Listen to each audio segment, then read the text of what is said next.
Hey everyone, today we are going to crack the code on one of the trickiest parts of learning Japanese. I'm talking about the particles ga, that's G-A, and ha, that's wa.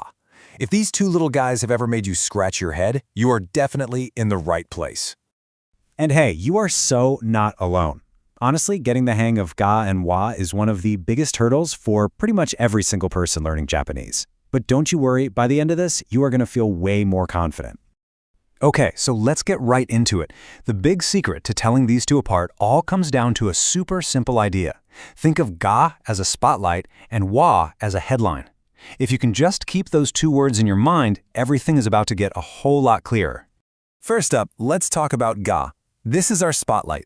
Imagine its job is to shine a big, bright light on one specific thing in a sentence and shout, "This one, right here, this is the one we're talking about."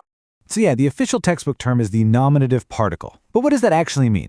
All it means is that it points directly to the subject of a sentence. It's answering a very specific question, like who did it or what is it? It singles one thing out from all the other possibilities. Context is everything here. So picture this. You're in a room with a bunch of people, and someone asks, "Hey, which one of you is rabbit?" By saying, "Watashi ga rabbito desu," you're using that ga spotlight to point right at yourself and say, out of all these people, I'm the one who is rabbit. It's totally specific. And this example just drives that point home perfectly. Let's say you're at a school and there are, 10 different Japanese teachers. This sentence uses ga to put the spotlight squarely on Lady JJ. It's not just any teacher. Nope. It is specifically Lady JJ, who is my Japanese teacher. That ga leaves zero room for confusion. All right, so we've got our spotlight down. Now let's bring in the other particle, wa. If ga is the spotlight, then wa is the headline. Its whole job is to set the general theme for whatever we're about to say. So as the title particle, wa isn't about pinpointing a subject like ga is.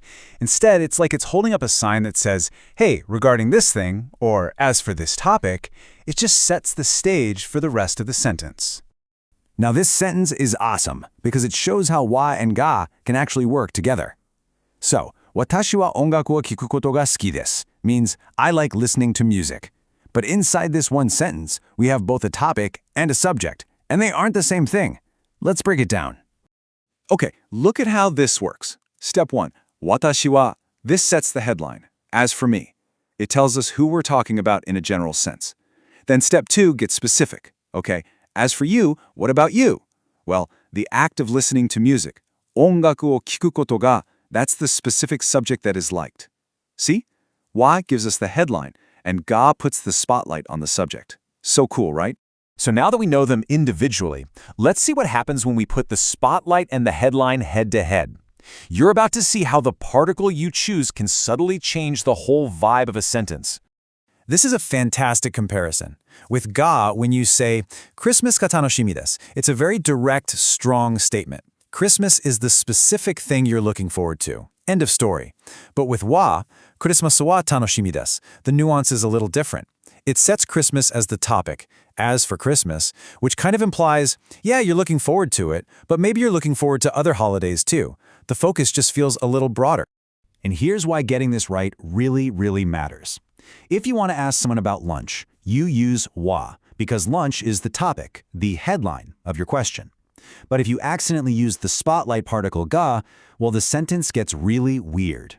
Grammatically, it forces lunch to become the subject that's doing the eating, which makes it sound like some kind of monster named Mr. Lunch has eaten something. And that's a pretty funny reason to get this right. Okay, so just to be complete here, we have to mention that wa is a bit of a multitasker.